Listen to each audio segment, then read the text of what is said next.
G'day punters, welcome to, it's not really the deep dive, it's sort of just a kick around the grounds. We'll do a quick review of what happened over the weekend. We'll sub in, sub out over the coming months so you don't get too bogged down on any one particular jurisdiction because let's face it, none of the racing is that good. As the weekend suggested, Jack Dickens, Mark Rhoden, Rob Scurry. We'll start in Newcastle. Rob, what was it like being on course? It's clearly the best track in New South Wales. Look, you're going to talk about bias, but there was a significant headwind, and I've seen headwinds favour leaders in the past. So, I don't think we can be... I did see some horses making up some ground. We had 30 mils the day before. We ended up on a 5, so that's something. It was just great to be there. They'd upgraded facilities in the members, so I got a nice little spot. Good to hang out with the old boy, the master, teach him a few things, and big boy stuff. Yeah. So you still got a bit to give.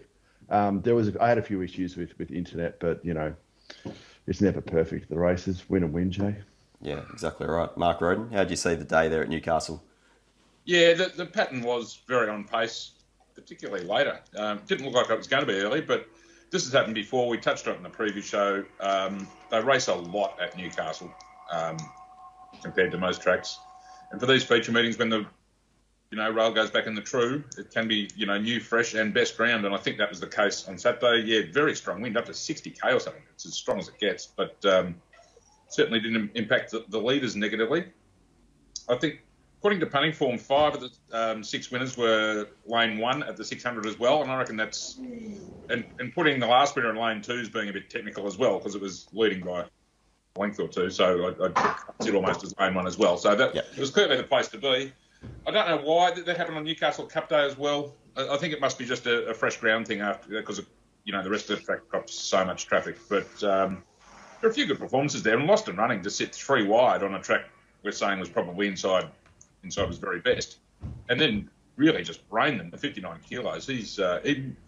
He probably hasn't done it on figures yet, but that's the run of a horse who has another level in him for sure. And just had I'm not going to back him, but $13 the Everest next year, that's what they've got to be thinking about. Maybe this one just came up a bit quick for him. I know you're off the spice then. Not go and take $13 Lost and Running the Everest. But that's where he'll be heading. Okay. If you sort of, like I do, think that the Dutch ruddering bubble bath gear from the Victorian racing scene is elite, it's not. It's kiddie stuff compared to what you see on 528. It really is. It was they're really happy with their own work there on Saturday. Oh, that first winner too, just to be serious for a second, sat 3 wide as well, didn't it? Wasn't it? The 2-year-old did. Scurry's pony from the yard. Yeah, they're no good though, are they? No, they're no good. But the thing I was so keen to bet on, like half of those 2-year-olds were just like beside themselves in the yard with the wind, and they were just like playing up and side walking and just doing all the things wrong. So I like the 8, Dad liked the 2, and 9 was the next best, and that was the fave. So he just had to have a bet on all of them at $8, and yeah, 1, 2, 3, very nice start. That's classic Scurry yard behaviour, that. Yeah, it is. Yard watchers beat trial pairs, and all the hours they put in. You are millions. There's 3 chances.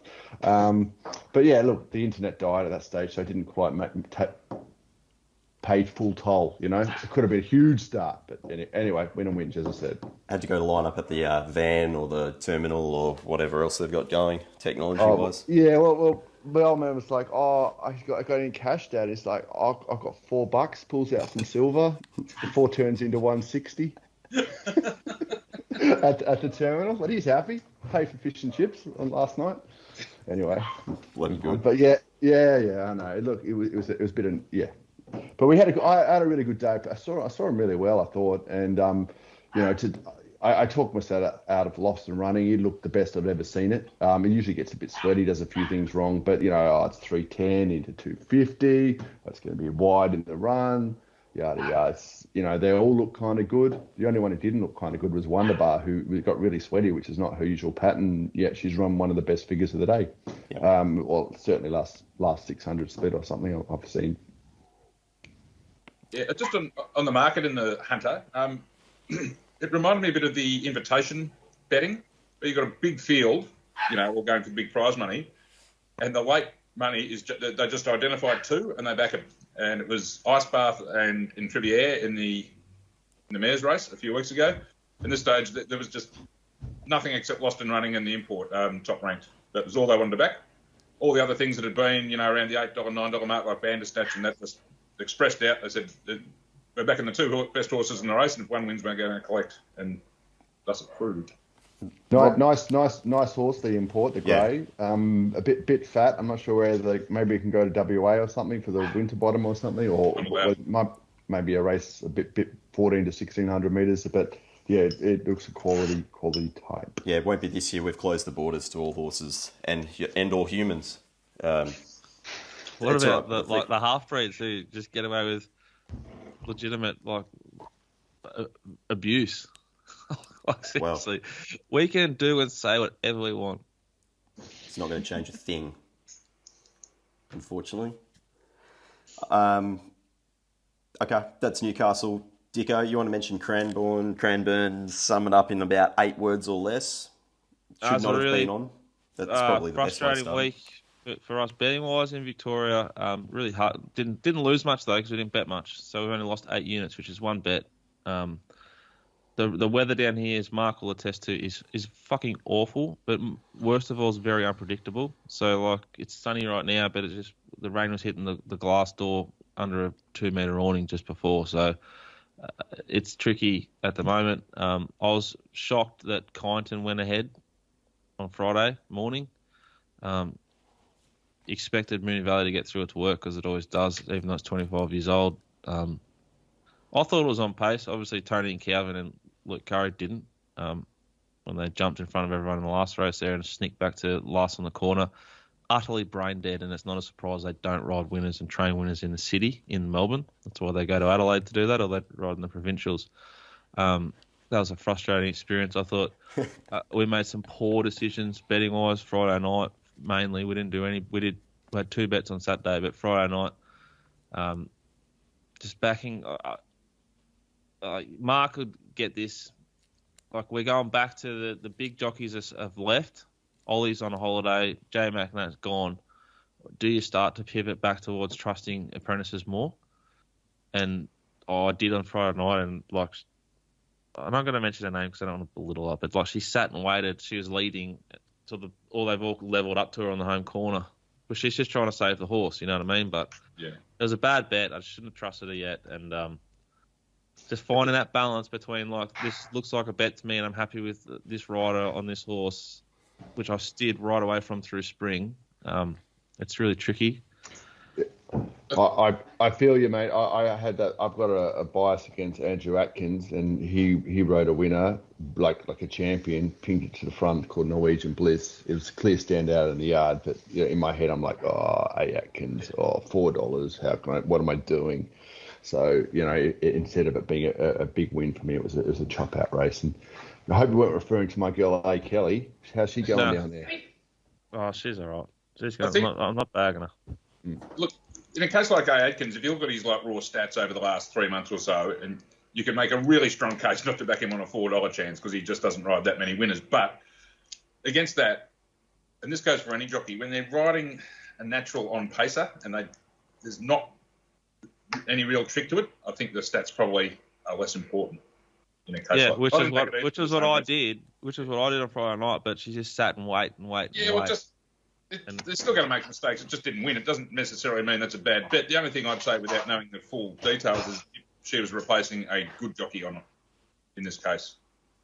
Yeah.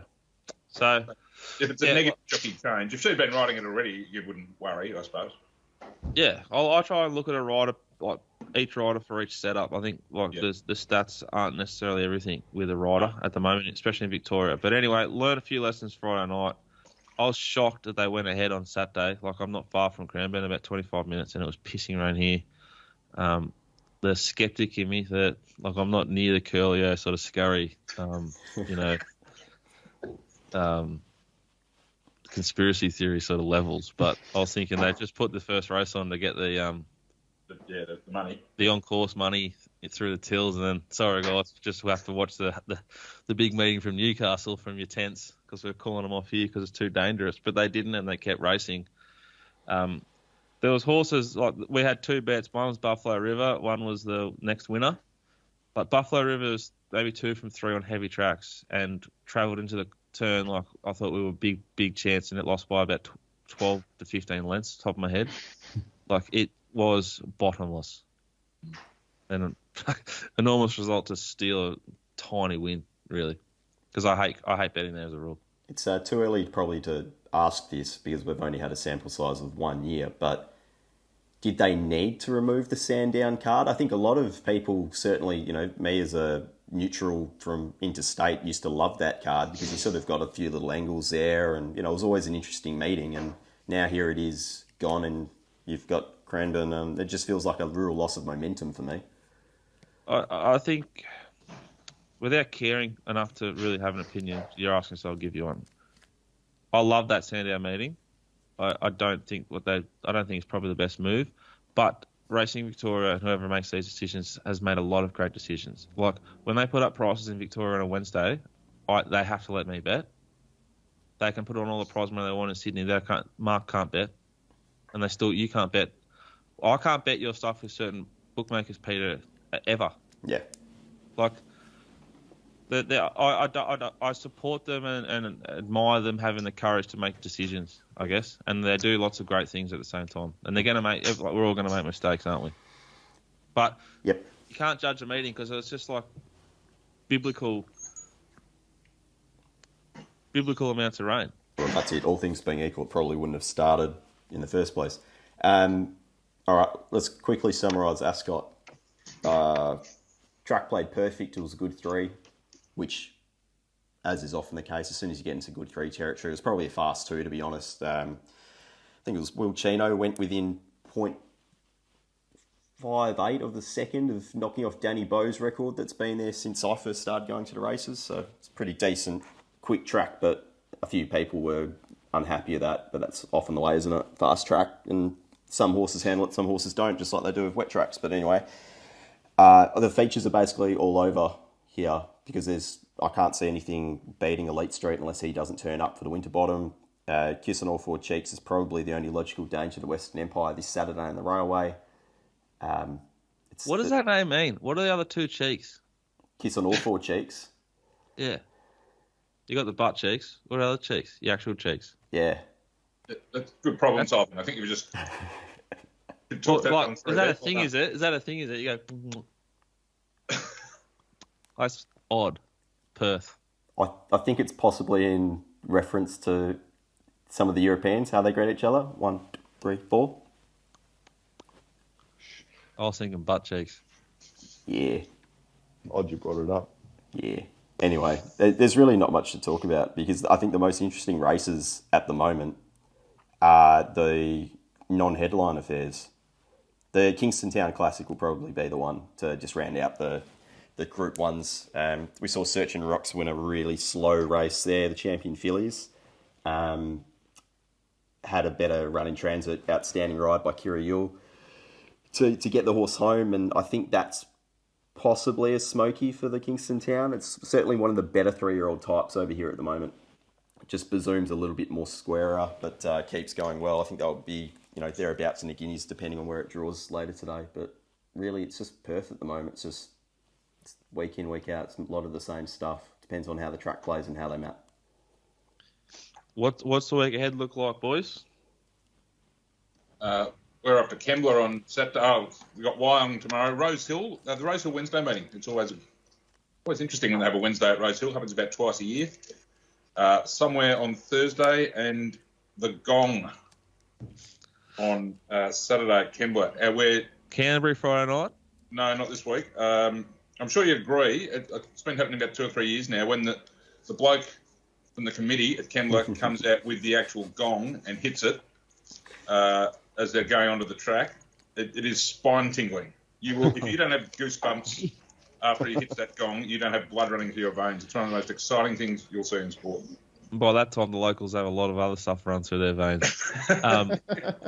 Scars, you'll be doing Meow Mail, I assume, from Rose Hill on Wednesday. Yes, I'm looking forward to going to Rose Hill. Are you catching the express to Wollongong? What of that? That'd take 2.5 hours. When I was a young bloke, at Southall, you can catch the wrong one. You know, you can go to I always needed to go to Cronulla. But if you got on the wrong train, piss like from Oatley on Friday night, you could end up at fucking Thirroul. And that was back when you might have had a 3210 and it might have run out of battery too. So, are you doing that? No, mate. I'm just a bit of a late mail.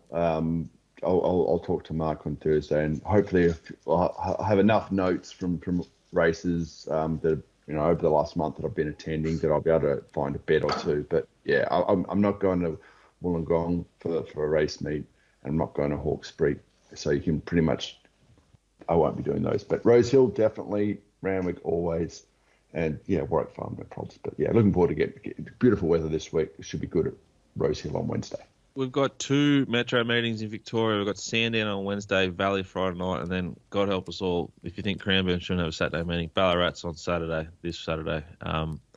I am going to do everything within my power to get there on Wednesday and do Mounting Mail myself, because Jackson's a little bit unwell. So we'll see how that goes, though. I'm not promising anything because I don't know the rules and the crowd limits and whatever else happens.